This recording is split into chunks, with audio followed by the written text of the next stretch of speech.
Saan aabot ng 100 reals mo dito sa Haraj, Riyadh, Saudi Arabia? Ang Haraj sa Riyadh para siyang thrift market o ukay-ukay sa Pilipinas.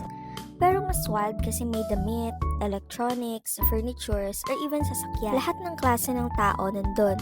Mga naghahanap ng good deals, pang negosyo, o pang personal use. At ang pinaka-fun part, halos lahat pwedeng tawaran. 10 reals abaya kung i-convert mo 150 Philippine money. At hindi basta-basta ha, maganda pa yung tela. Tapos ito, pants na Levi's, legit at sobrang good condition. Halos lahat ng items dito sa Haraj, branded na, mura pa. Kung marunong ka nga lang maghanap, parang treasure hunting. Ay, so yan, sa moment na yan, kumakain muna kami kasi medyo napagod kami, ang init na kasi ngayon. So ayan, tapos na kaming mamili. Nag-ikot-ikot na lang kami kasi ang tagal na rin namin hindi nakabalik dito. So sinulit na lang din namin yung mga oras. So yan, may mga relo rin silang binibenta pero I'm not familiar with the brands. I'm not sure kung branded sila actually.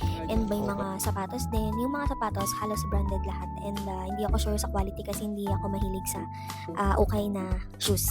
So ayan, marami kaming napamili ng asawa ko. Uuwi na rin kami by 9 o'clock kasi sobrang late na.